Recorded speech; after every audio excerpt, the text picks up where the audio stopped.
Good morning, dear members of the Student Parliament of CHSD St. Theresa's College, Eluru, and the members of the staff who are guiding our students.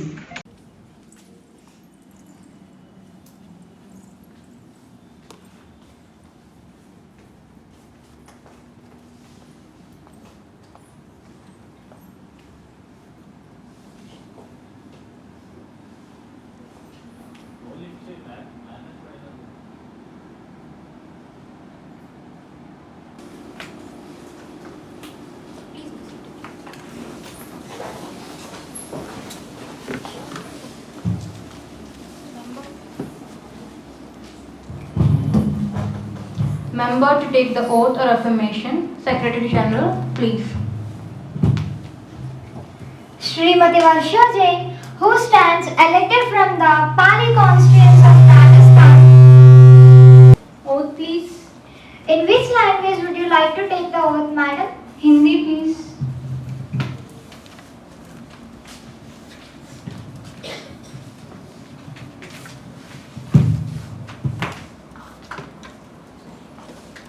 संसद के निचले सदन के सदस्य चुने जाने के बाद भगवान के नाम पर शपथ लेती हूँ कि मैं कानून द्वारा स्थापित भारत के संविधान के प्रति सच्ची आस्था और निष्ठा रखूंगी।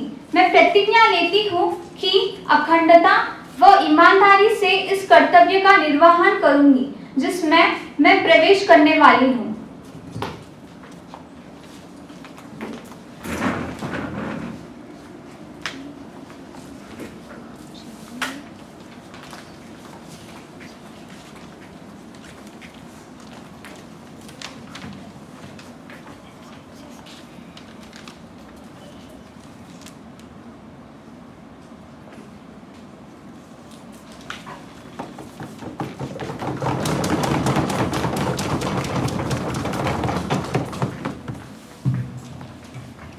Srimati Manasa, who stands elected from the Madurai constituency of Tamil Nadu, will now take the oath or affirmation.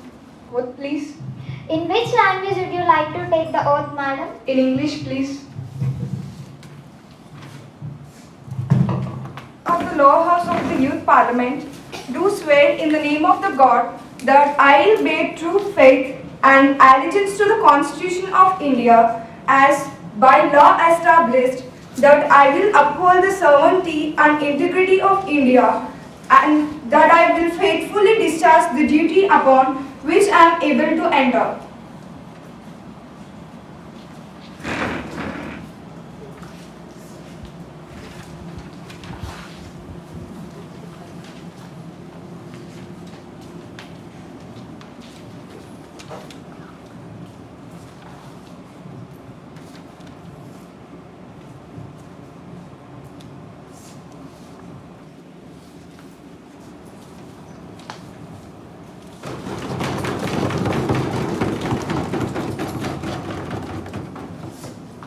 Colleague, Sri Suresh Chandra.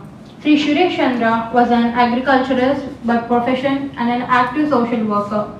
He worked in the rural areas, devoting his time and energy to the welfare of agricultural laborers and the uplift of the backward classes and the downtrodden. He was president of Mazdoor Sabha, Mirzapur, an able parliamentarian and an effective orator.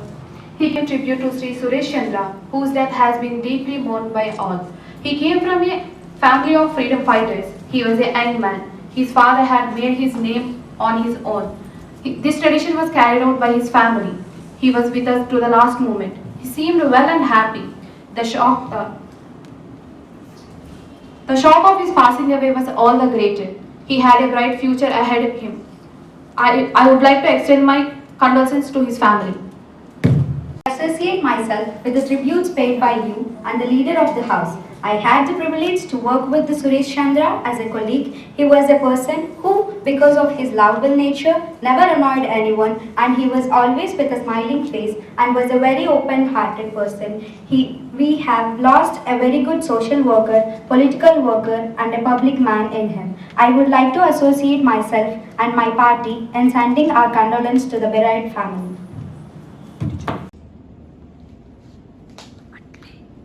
To you, through you, to the House, my colleagues, my new ministers, Srimati Shriya Jain, Minister of Irrigation, Srimati Pravalika, Minister of Civil Supplies.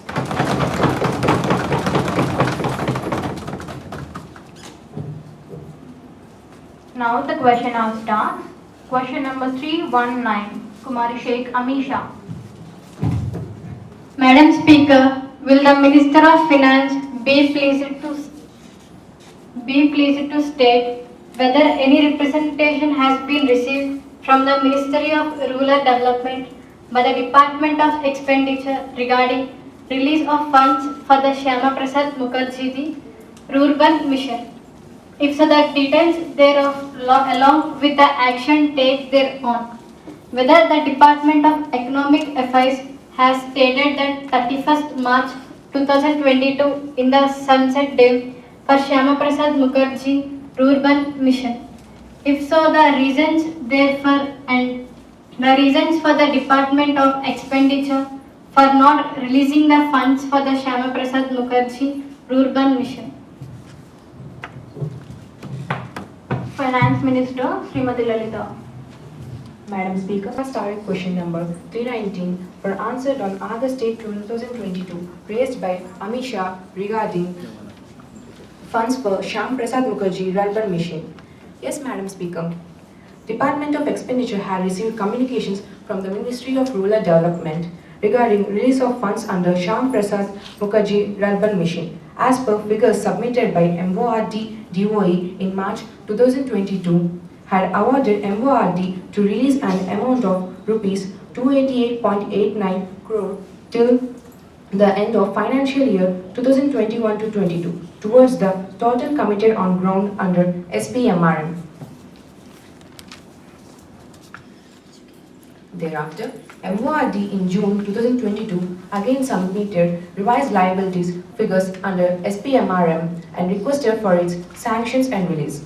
DOE in July 2022 has granted a one-time final sanction for release of rupees 807.397 crore under SPMRM till 31st December 2022 towards the total committed liabilities incurred as on 31st March 2022. Yes, Madam Speaker, in the absence of specific approval of Commitment Authority for extinction of the scheme beyond 31/3/2022, Department of Expenditure has granted a one-time final sanction for release of rupees 807.397 crore under SPMRM till 31st December 2022 towards the total committed liabilities incurred on 31st March 2022.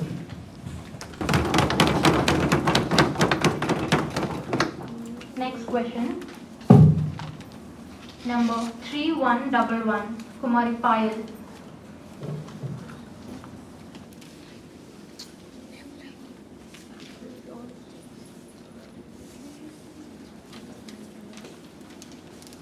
Whether the government is aware of prevailing crisis in the country.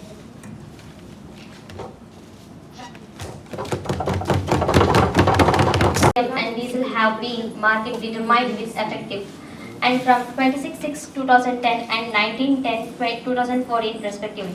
Since then, the public sector oil marketing companies OMCs take appropriate decision on price of petrol and diesel. LPG prices are based on Saudi contract. Prices of CP and Saudi CP has risen from $236 MT in April 2022, $750 MT June 2022, a rise of 218%. However, the government continues to modulate the effective price to consumers for domestic LPG effective. 1st March 2020, the retail selling price of PDS kerosene is being maintained at NIL under recovery level of pan-India basis. The details of prices of Indian basket of crude oil in the international market and prices of petrol, diesel, PDS kerosene and domestic LPG in India during last 2 years are given as assurance.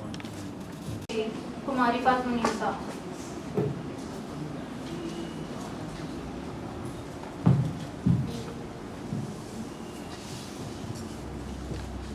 Of the domestic LPG cylinder has been increased, if so, the details thereof. Whether the government is aware of the serious issue of steep hike in the price of the LPG and lineal subsidy for the price of LPG and lineal subsidy from 2020 onwards is affecting the common man, and if so, the reaction of the government so. The details of the government's policy on subsidy for LPG cooking gas for domestic use. Whether the government would take urgent and appropriate steps for resulting on the subsidies on the price for the LPG cylinders. And if so, the details thereof, and if not, the reasons for their.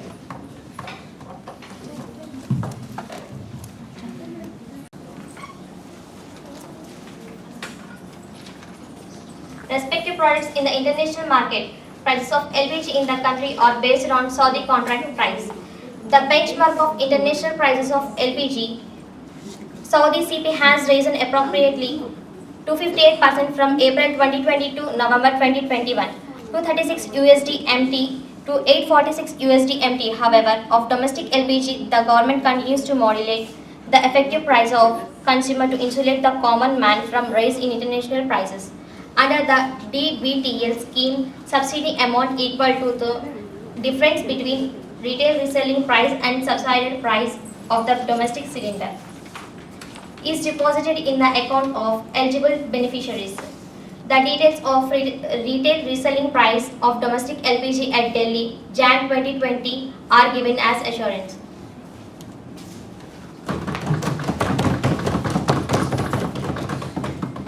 प्राकृतिक gas मंत्री ये बताने की कृपा करेंगे कि एक, क्या केंद्र सरकार ने इस बात पर ध्यान दिया है कि एलपीजी सिलेंडरों की कीमत में वृद्ध उपभोक्ताओं के लिए एक बड़ा झटका बन गई है। दो, क्या केंद्र सरकार को किसी राज्य से कोई प्रस्ताव प्राप्त हो रहा है? सिलेंडरों की कीमत में कमी की मांग कर रही सरकार। तीन, यदि हाँ तो तत्संबंधी ब्यूरो क्या है तथा चार, इस संबंध में केंद्र सरकार का क्या रुख है?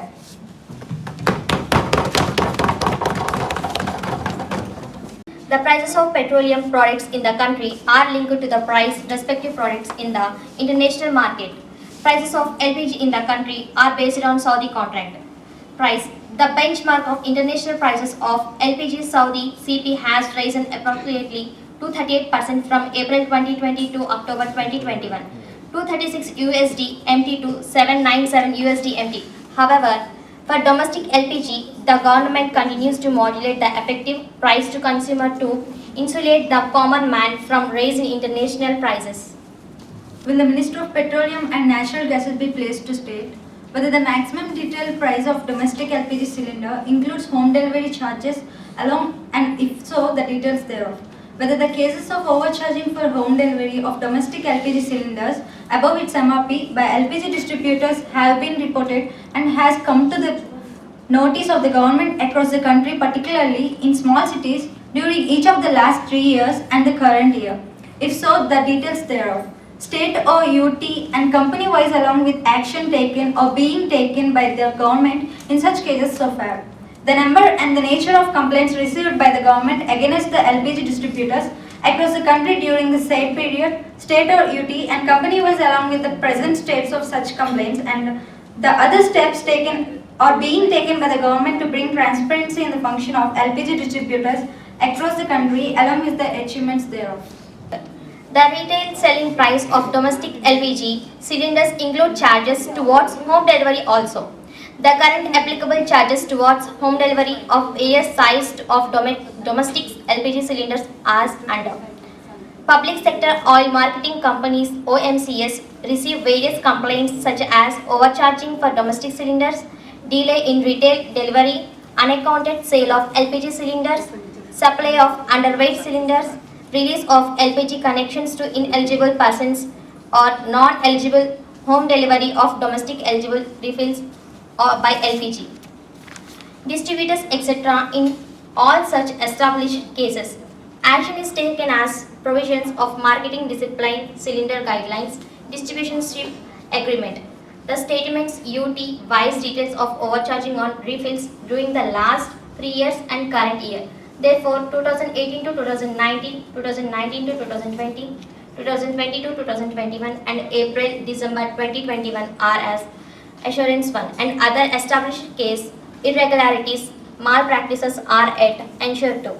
Major steps are taken by the government, OMCS to bring transparency in the functioning of LPG distribution across the country inter alia include notification of liquefied petroleum gas, Order 2000 in order regulate distribution of LPG.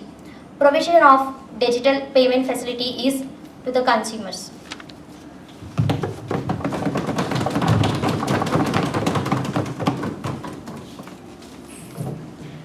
Next question. The details of food subsidy released to states and union territories during the year 2020-2021. The year-wise details of food subsidy released to Gujarat under decentralized procurement system during the last 3 years, and whether the government purposes to issue food coupons to every BPL household who can get food grains through these coupons in place of cash at public distribution shops in order to make the public distribution system more effective. Food and Public Distribution, Government of India deals with release of food subsidies to the Food Corporation of India and states which have adopted decentralized procurement. Decentralized procurement states are allocated food grains at subsidized rates under National Food Security Act and other welfare schemes. Difference between the economic cost and central issue price at which the food grains are subsidized to the states is reimbursed to Food Corporation of India as food subsidy. In case of DCP states, food subsidy is directly released to the states by the Government of India for the quantity of food grains produced and distributed them under National Food Security Act and other welfare schemes. FCI further releases funds to the non-DCP states for quantum of food grains, for procurement and distribution of wheat and rice grains under National Food Security Act and other welfare schemes, and for maintaining the buffer state stock of food grains as a measure of food security. Details of food subsidy released to the states and UT is enclosed at Annexure 1. Details of food subsidy released to state Gujarat during last 3 years is enclosed at Annexure 2. No such proposal is presently under consideration. Will the food industry minister be pleased to state whether the government proposes to identify the areas which have potential to create a hub or cluster for food and agro-processing across the country, including Uttar Pradesh? If so, the details thereafter. The number of food processing industries set up in private, public and cooperative sector in the country, state, UT-wise, and the details of funds subsidy allocated and utilized for the above purpose during each of the last 3 years and the present year, state and scheme-wise. Clusters is identified by the Ministry of Food Processing for setting up food processing facilities in respect of 22 perishable crops given in Annexure. These clusters have been already notified by the Ministry of Food Ministry on 8th June 2022. The Ministry is implementing various sub-schemes for setting up food processing facilities under the umbrella scheme, Pradhan Mantri Kisan Sampada Yojana. The Ministry does not allocate state-wise or UT-wise funds, subsidies as a sub-scheme of PM-KSY are demand-driven.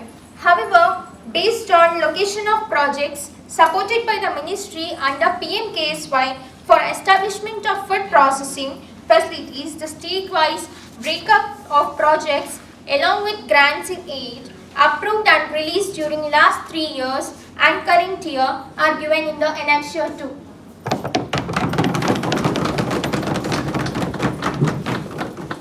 No food grains crisis in the country due to the concerted efforts of central, state government and farmers. The production of food grains has increased to 84.51 billion tons in 2017 to 18 to 314.05 million tons in 2021 to 22, which is an all-time record.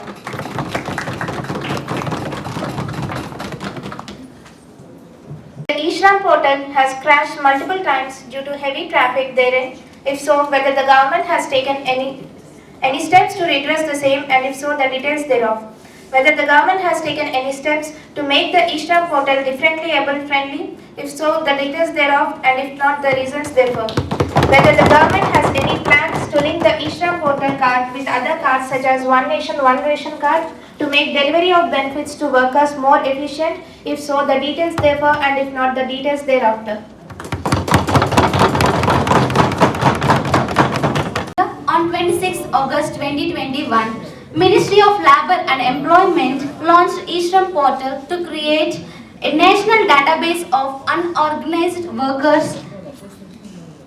The e-Shram portal was initially designed to have registration capacity of 10 to 15 lakhs per day.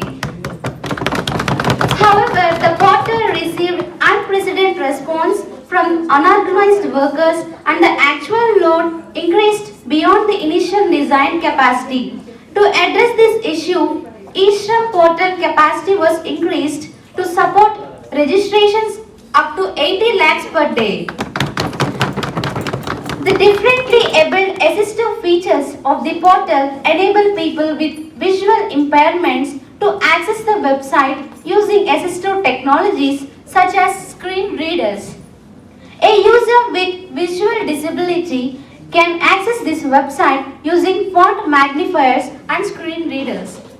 Further, the ministry has onboarded more than 4 lakh common service centers. For the registration is to facilitate delivery of benefits of social security schemes to the unorganized workers through integration with other government portals. In the budget 2022 to 2023, government announced integration of e-Shram with National Career Service, NCS portal, ASSIM portal, Udayam portal to enable credit facilitation, skilling and recruitment with an aim to further formalize the economy and enhance entrepreneurial opportunities for all. The integration of e-Shram has already been done with the NCS portal. Madam Speaker, will the Minister of Tourism be pleased to state the steps being taken by the government to promote tourism industry in Lakshadweep? Madam Speaker, Ministry of Tourism promotes this country from tourism perspective. Kumari Mahan, please let the opposition party continue the question.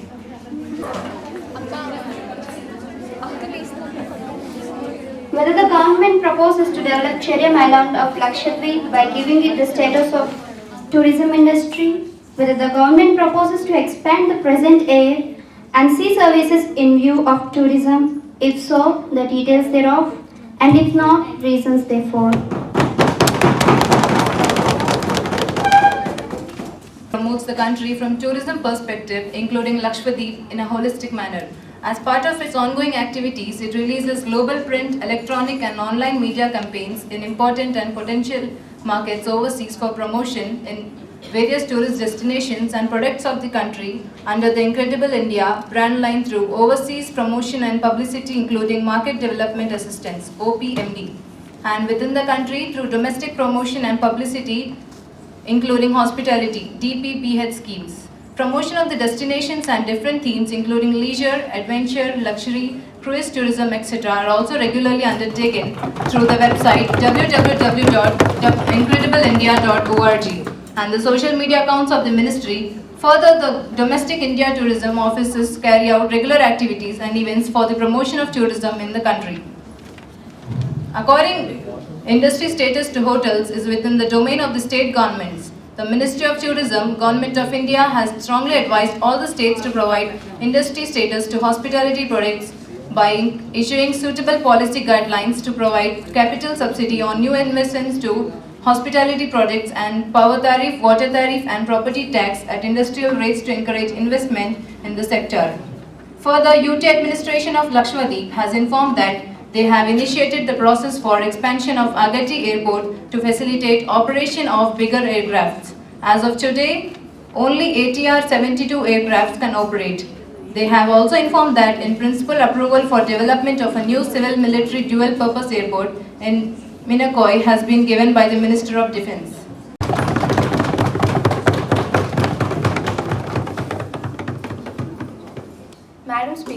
A serious breach of privilege has been committed by the leading newspaper of Delhi while commenting on the recommendations of the Public Accounts Committee. The paper has attributed dishonest motives and I have requested... We oppose this, Madam Speaker.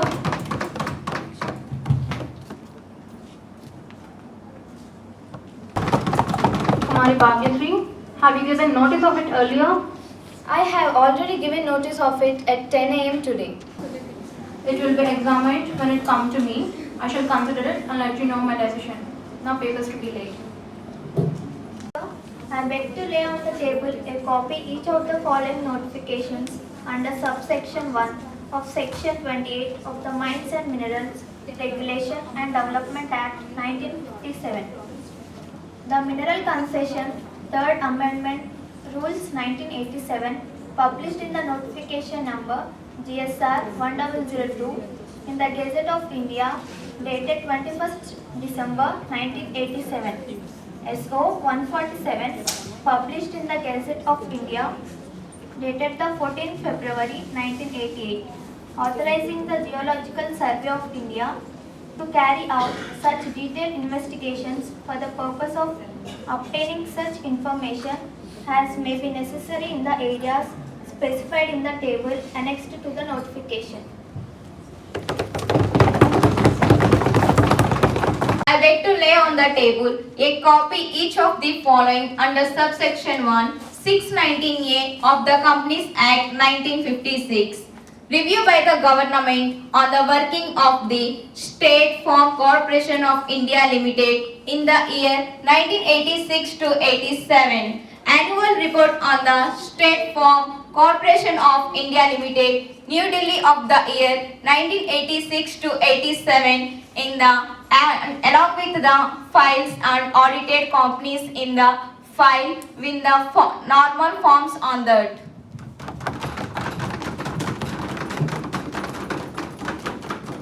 Speaker, I beg to say on the table a copy of each of the following papers, both Hindi and English versions of the under subsection 619A of the Companies of Act 1956. Review by the government on working of the National Mineral Development Corporation Limited, Hyderabad for the year 1986 to 1987. Annual report of the National Mineral Development Corporation Limited, Hyderabad for the year 1986 to 1987 along with the audited accounts and the comments of the Comptroller and Auditor General thereon.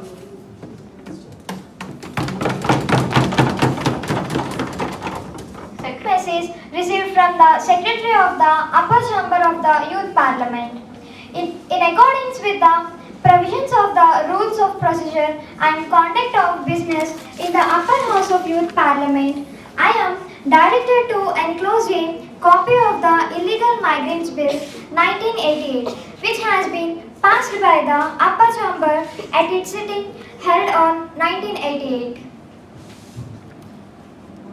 To lay on the table a copy of the bill as passed by the Upper Chamber. Madam, I lay on the table of the House the Illegal Migrants Bill 1988 as passed by the Upper Chamber. I have to make an announcement. On my own behalf of the honorable members of the House, I have a great pleasure in extending a warm welcome to His Excellency Mr. Sven Jacobsen, Speaker of the Danish Parliament, and the honorable members of the Danish who are on a visit to India as the honorable deputy speaker. It is very high power delegation. The delegation arrived on Sunday, 1988. They are now seated in the special box. We wish them a very happy and fruitful stay in our country. We also convey a warm greeting and very best wishes to them, to Her Majesty, the Queen of Denmark, the Prime Minister, the Danish Parliament, the government and the friendly people of Denmark.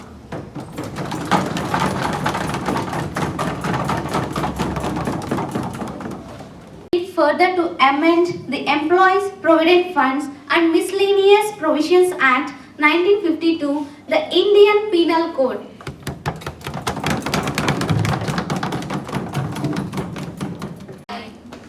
Those who are against will say no. No. I think the ayes have it. The ayes have it. The ayes have it. Leave is granted. Yes, Madam Speaker, I introduce the code.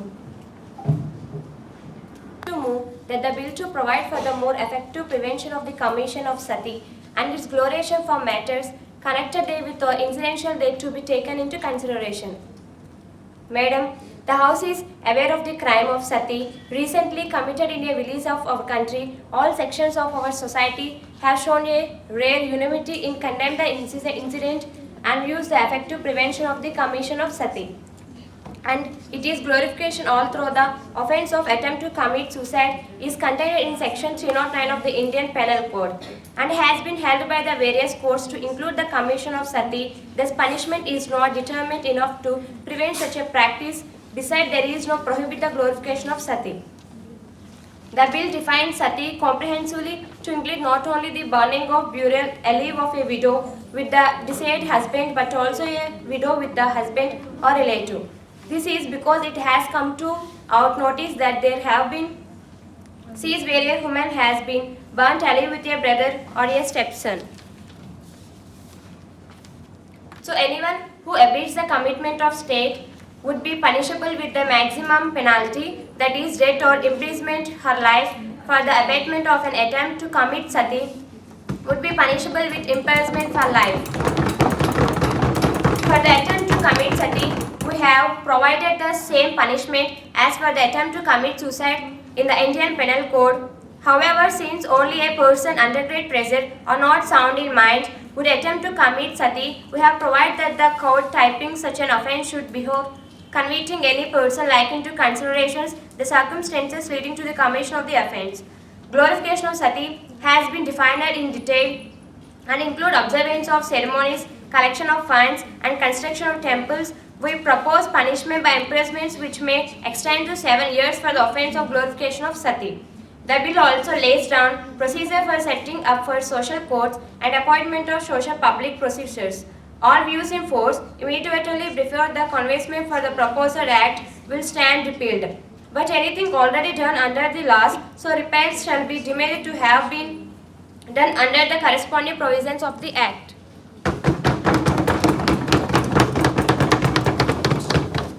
Madam Speaker, I am confident that all the honourable members of this House, irrespective of party affiliations, will welcome the bill wholeheartedly and throw it help to eradicate this horrendous practice once for all. With these words, now more that the Commission of Sati Bill is 1987 be taken into consideration. I rise to support this bill. The recent incident of sati has evoked widespread condemnation from all parts of the country. The media has also played its part in highlighting the incident. Parliament has taken full notice of it. Government has come out of it with legislation. A bill which in a sense is a symbol of its determination to fight. A symbol of its will see that the nation does not once again slide back into obscurantism. Madam, we know that what happened in the days of Raja Ram Mohan Rai was what Mahatma Gandhi said in his days. How he strongly condemned the practice of sati. He condemned not only sati but the kind of thinking behind it. How can we forget the great role played by Rajaji in almost eradicating of this social evil from our society? It was through his sheer tireless efforts that British government, the rulers of Fort William, was forced to enact a regulation called it the Bengal Regulation 1828 and subsequently Madras Regulations 1929, banning the act of sati. We must also not forget the mass awakening and education that he carried on throughout, which helped people to understand how the evil of sati was making women the scapegoat of some fundamentalist and other orthodox individual. But today it appears that all the great efforts made by Rajaji are going to haylocks. We are perhaps again moving back to the old era. This needs a serious thinking against intellectuals and the reasoners. Coming to the bill, I would like to say that there are no two opinions on this bill, and I am sure that everybody in this house, to whichever party he or she belongs to, is bound to support it with full conviction. Obscurantism and social evils have a common source. They both arise out of, as everybody knows, social backwardness and economic backwardness. It is only when areas remain backward that this kind of activity, this kind of thinking and social behavior can survive. We are duty bound to fight all tendencies which offer human nature. Take for instance, animal sacrifice. Animal sacrifice clearly offends human nature. These have been legislation and there has been movements against this. I would call sati nothing less than a form of human sacrifice. We have to put a stop to this at all cost. Madam,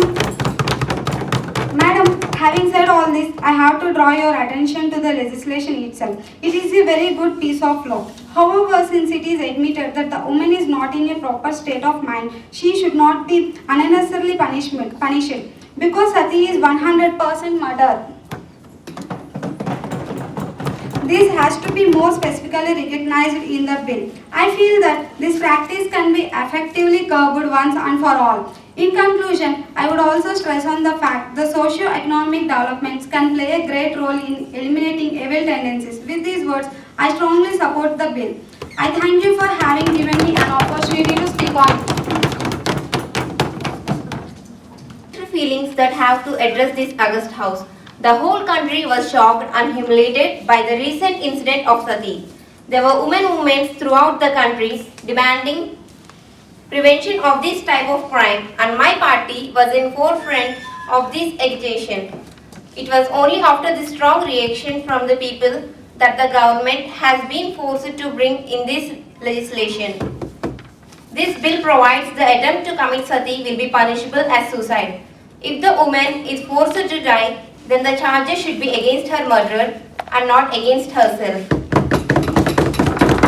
But this is exactly what this bill has done. So this is my objection against the bill. The bill gives the power to the collector or district magistrate to prevent offences relating to sati. Therefore, the need to give powers to the village authority is also required. I would also suggest that vigilance committee should be constituted at the village level to effectively counter the evil practice. Therefore, while I support the idea of bringing forward such a bill, I also have to state that this bill should be suitably amended before it is passed. Speaker, the minister is not listening. She is listening to the minister next to her.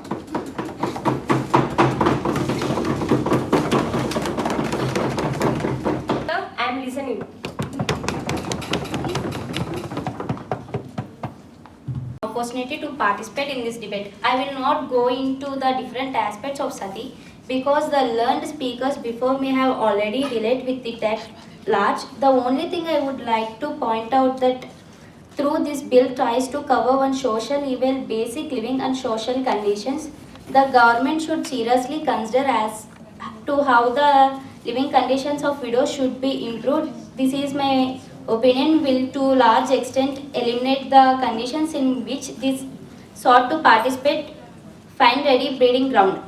The government should seriously address itself to this problem. Widows should be encouraged and helped to be able to have an independent livelihood. I hope the government understands my point. Social education is also an important legislation.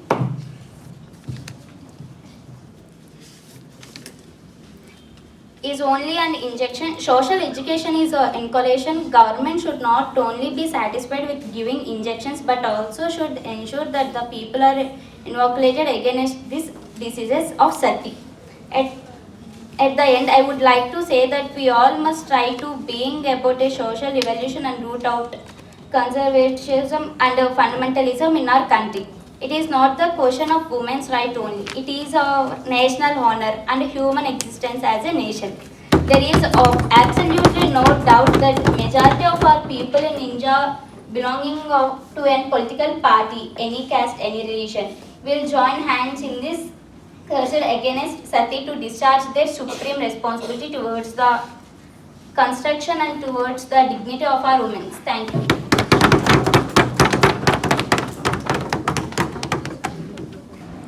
I Joyce of final year and I thank our management for giving this opportunity to experience youth parliament and have a real time experience in understanding and the procedure of solving the problems.